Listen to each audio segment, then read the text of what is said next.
aujourd'hui on va tester un jeu qui est connu, qui s'appelle Castlevania Circle of the Moon. Donc on va faire ça tout de suite. Donc pourquoi je teste ce jeu? Bah tout simplement parce que c'est... Oula, on va baisser un peu le son. C'est le meilleur Castlevania de tous les temps et c'est surtout le mieux foutu niveau scénario, niveau gameplay. On va voir ça tout de suite. Donc j'avais déjà commencé. Donc j'ai déjà fait les deux premiers boss. Donc j'ai déjà le double saut, le sprint et pour l'instant... Ah ouais d'accord.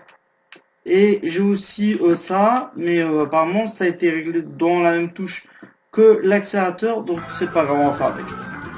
Le but c'est que on retrouve notre maître, et pour ça on a à peu près entre 8 à 10 boss, je dirais, à tout casser. Et pour ça il faut avoir tous les artefacts qui sont ici, je vais vous montrer. Voilà. Et là, on a 3 sur 4, 5, 6, 7, 8. Voilà. On a 8 trucs qui vont servir à faire le château de Dracula. Et pour ça, voilà, il faut buter à peu près tous les boss du jeu. Et notre but, c'est de retrouver notre maître avant que Dracula, le grand méchant Dracula, bah, tout simplement bute notre maître. Et il faut aider aussi un partenaire, parce qu'on a un partenaire pour le jeu vidéo, qui s'appelle Hughes, qui est le fils du maître.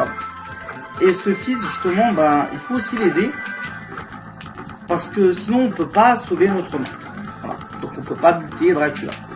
Donc je vais au moins essayer de faire un boss, pour que vous compreniez la difficulté et combien ce Castlevania est bon. Bien qu'il est sorti que sur GBA, Game Boy Advance, pour ceux qui s'y connaissent, en termes d'abréviation de jeux vidéo. Voilà. Ensuite, là, je suis en train de l'émuler. Je suis sur émulateur, évidemment, comme vous pouvez le constater. Mais cela n'empêche pas que ce Castlevania, même en émulation, est très très bon. Voilà. L'une des choses que je déteste, c'est de me faire balancer par-dessus bord. Évidemment, ça commence de manière très très épique, comme on peut constater. Voilà.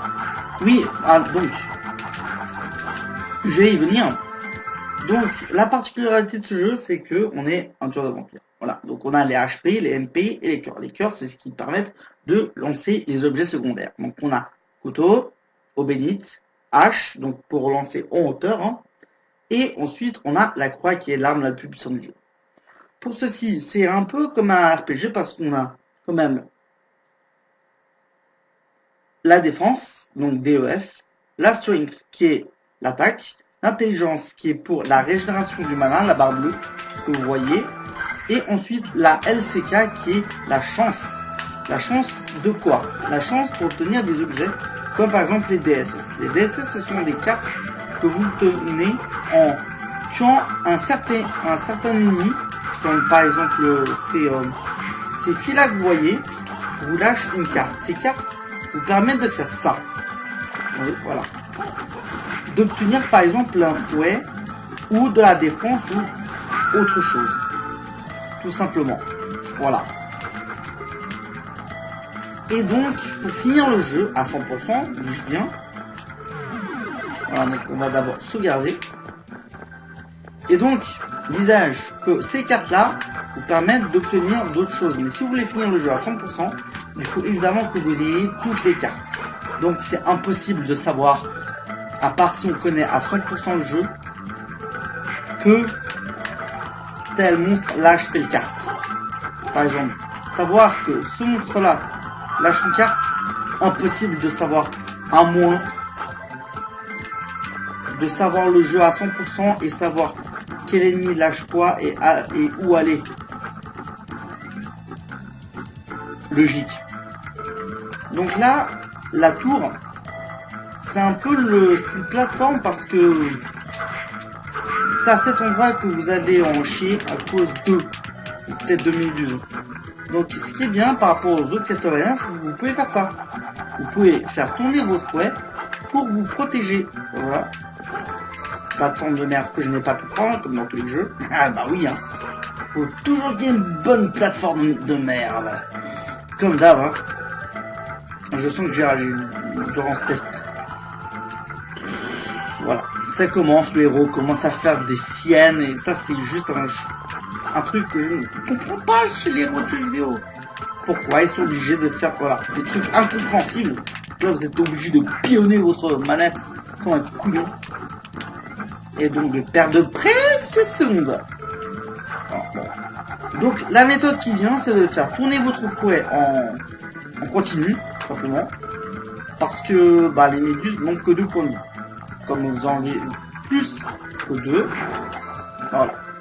Souvent vous accédez à des salles aussi, ça c'est pas mal, qui vous donnent un petit quelque chose. Là par exemple la Earth Armor, on va s'en servir. Certaines cartes augmentent et augmenteront vos statuts. Par exemple, là, je suis passé à 222 à 241 de force, ce qui est extrêmement bien. Par exemple, là, vous pouvez voir que je tape du 20 au lieu de taper du 16. Et souvent, vous allez obtenir des trucs pour augmenter, par exemple, votre vie, votre mana et les cœurs. Là, en l'occurrence, j'ai eu des cœurs. Enfin, j'ai pas eu de la chance. Parce que moi, ce que je m'y attendais, c'est surtout avoir un truc pour augmenter, par exemple, les stats de vie. Parce que c'est surtout de ça que vous aurez besoin, c'est surtout les vies. Et donc, disais-je que là, le prochain boss qu'on va devoir faire, c'est le golem. Donc le golem, ouais. Oh merde. Oh merde, oh merde, non. Voilà, je vous présente un de mes mecs les plus dangereux. C'est le démon de feu. Non, je veux pas ça. Pourquoi il est dangereux? Parce qu'il vous enlève directement, et je déconne pas, 50 de vie. Sachant que vous en avez grand maximum, je me rappelle plus combien. Mais je peux vous dire que leurs attaques font très très mal. Là par exemple, là ils vous envoient et gangbang hein, direct. Oh, ça y va pas. Ok. Premier constat, je peux pas monter là-dessus. Sur cette plateforme. Parce que je saute pas assez haut. Voilà. Vas-y, tue-moi, je. Voilà, premier game over. Voilà. Donc la lune est pleine, comme le dit le titre, Circle of the Moon. Et le but c'est que vous creviez pas, parce que sinon la pleine lune vient et du coup votre maître meurt. Voilà. Logique le concept. Là, par exemple, hop, on va se débarrasser comme ça. Hop, là. Là, voilà. Je suis monté de niveau. Le but normalement c'est de se casser les couilles à avoir toutes les cartes. Mais là je m'en fous un peu parce que là je suis là pour faire une vidéo test. Donc là, franchement, oh merde, voilà. Comme elle est en plein sur mon chemin, j'ai dû m'arrêter. Et entre temps, c'est qui s'est arrêté? C'est petit Jojo. Voilà. Mais normalement c'est là, je suis sûr. Ouais. Ça c'est un truc que je déteste. C'est rageux. Pourquoi j'ai appuyé sur le bouton sauter? Suis-je con? Maybe. Peut-être. Ah ok d'accord. En fait, vous allez trouver ça hyper con et vous aurez le droit. Hein, parce qu'en fait je me suis juste trompé de chemin. En fait il fallait aller en haut à gauche au lieu de aller en fait à droite. Donc du coup comme je me suis trompé de chemin, j'ai perdu de non. Voilà. Par exemple lui, il me donne une carte qui est cocatrice. Mais le problème c'est que si je m'en sois une cette pierre, je peux vous garantir ça fait mal. Là par exemple j'ai eu un petit hop pour les MP. Donc ça vous donne plus 10 à chaque fois. Ne vous dites pas que ça va vous donner beaucoup. C'est à peine plus 10. Ce qui est 10 seulement. C'est pas beaucoup mais soit il va falloir faire avec. Donc voilà, vous attendez pas à grand chose. Donc voilà, là on s'approche du boss. Je vous conseille quand même d'être avec un niveau assez badass, hein, parce que le boss c'est pas style Giku il se laisse. Ah non, il a une résistance hors du commun, vraiment. sans déconner. Là par exemple je suis niveau 13.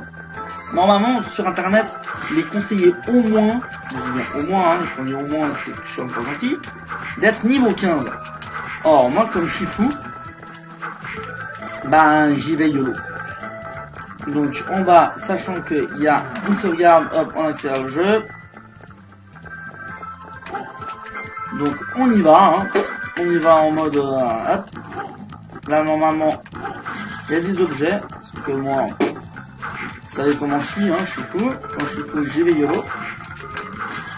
Donc c'est parti, on y va pour le boss golem, qui est le 3e, et pas des moindres. Donc si je rage, vous attendez pas que je dise des grosses affaires. Hein. Donc peut-être ça fera couper au montage, j'en sais rien, je crois que je vais laisser pour quand même. Donc voilà, si vous voulez un conseil, les Head Shades, ces trucs-là, vous donnent une BSS. Voilà. Ces portes bleues sont les portes des boss. Donc voilà, ça s'ouvre. Et là, on va mettre ça. Ce qui est en haut, c'est à éviter. Oui, je ne fais que 12. Vous comprenez maintenant pourquoi. Et ne soyez pas tout près de lui.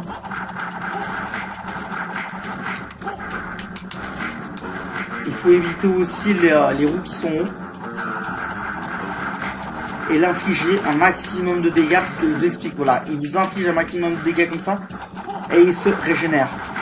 Donc, le but, c'est bel et bien de l'infliger un maximum de dégâts et ne jamais être tout près de lui.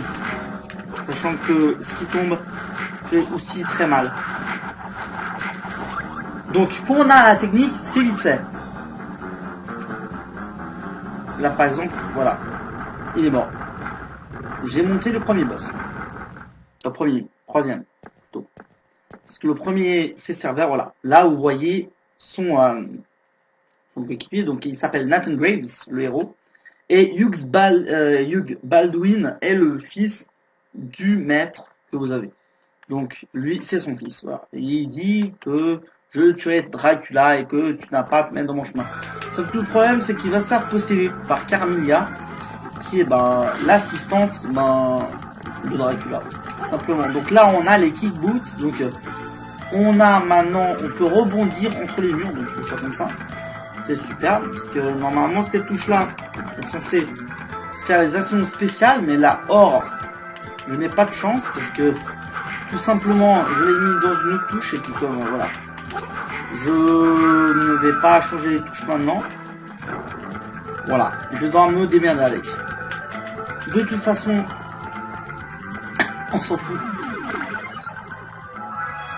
Donc, une fois ça fait, on doit aller à un autre stage. Et cet autre stage, je vous laisse deviner où est-ce qu'il est. Il est tout en haut de la tour.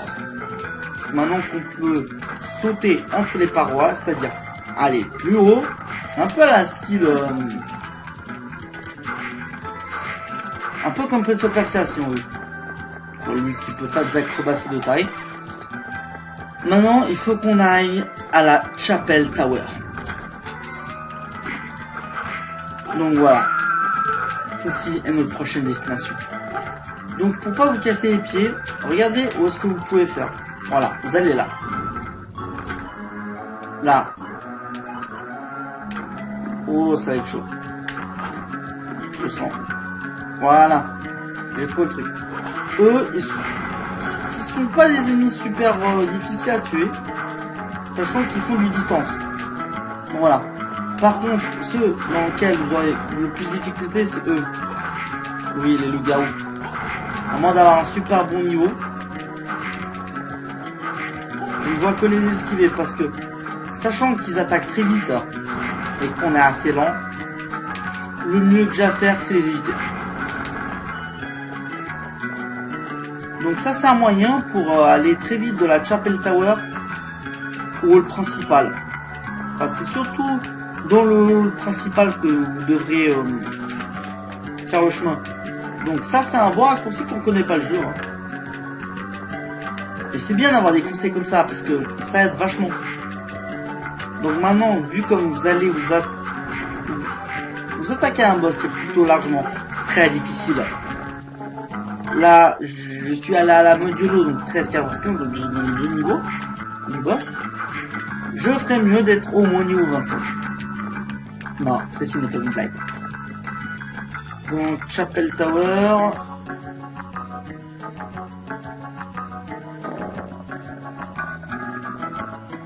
Oui, voilà. Je suis en train de... Oui.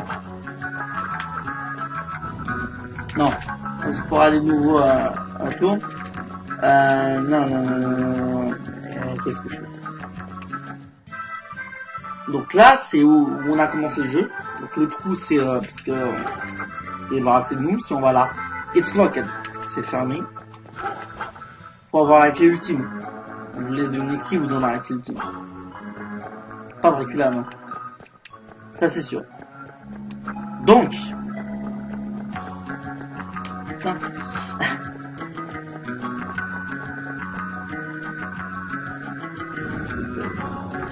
Non. Passer par il faut passer par les catacombes, c'est la con. En fait, non.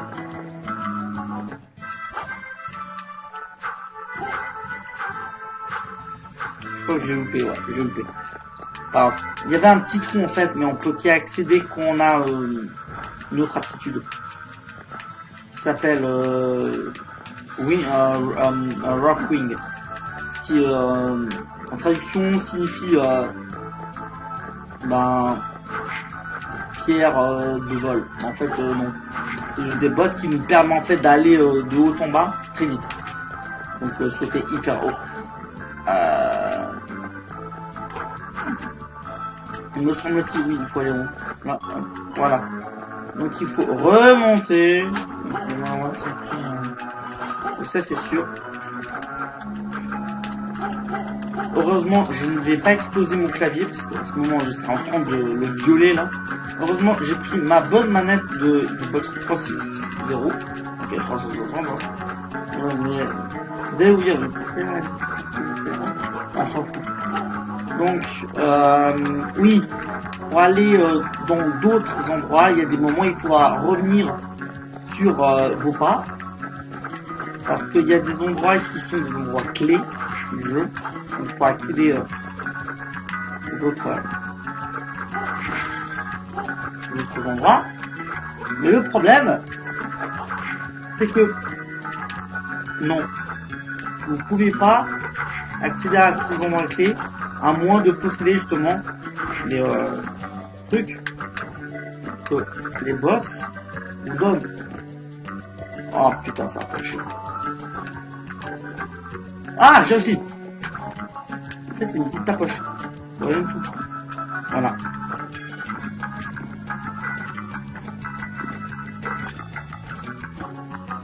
Oh,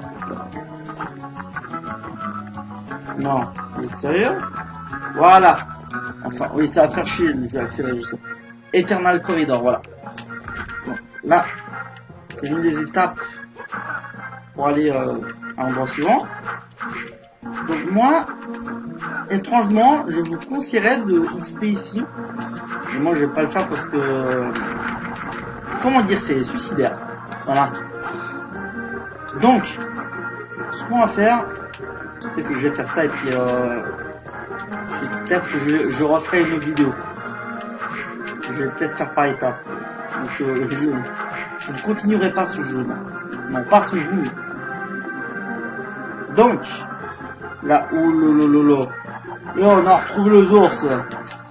Ouais, lui, il s'est échappé du odeur, hein. Donc, il y a des moments où vous aurez des... Je te hais.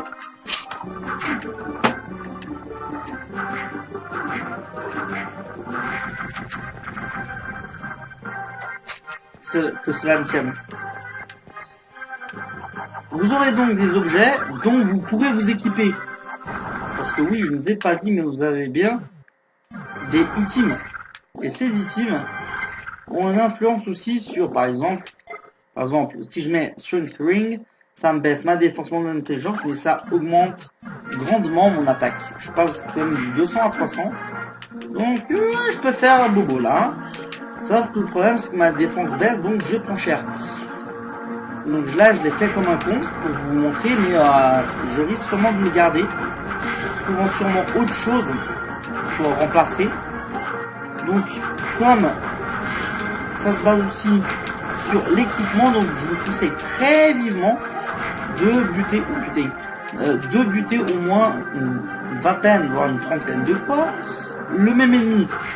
Parce que vous risquerez au moins d'en avoir besoin. Moi qui connais bien ce jeu, parce que je l'ai fini 4 fois, parce qu'il y a 4 modes, hein. Il y a le mode voleur, où vous commencez directement avec une très grande chance. Il y a le mode fighter, donc le mode combattant, vous avez une très grande défense et une très grande attaque. Par contre, vous n'avez pas les DSS, parce que ça sera trop facile. Et les développeurs se sont dit, on va faire en sorte que ce jeu soit moyen.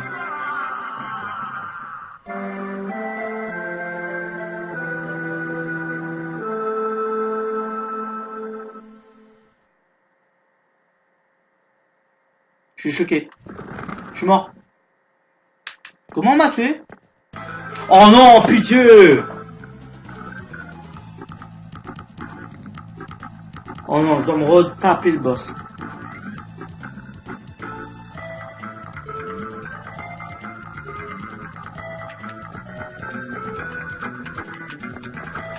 Bon, je vais me mettre en mode tryharder parce que là, ça va plus là. Non.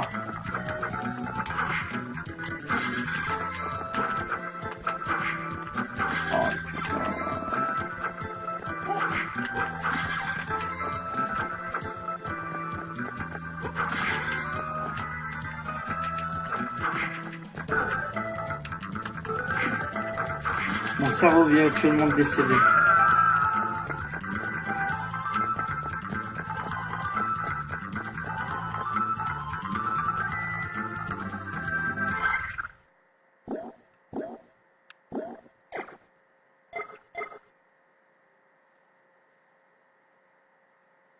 Le boulet.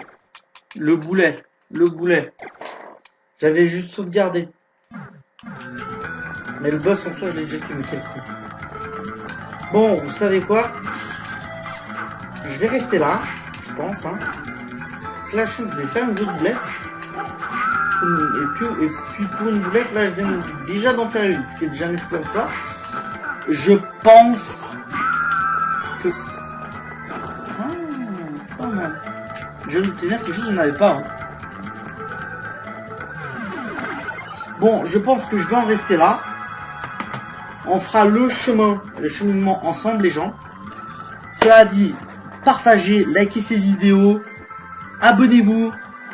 Et surtout, n'oubliez pas, Castlevania, c'est vraiment bien.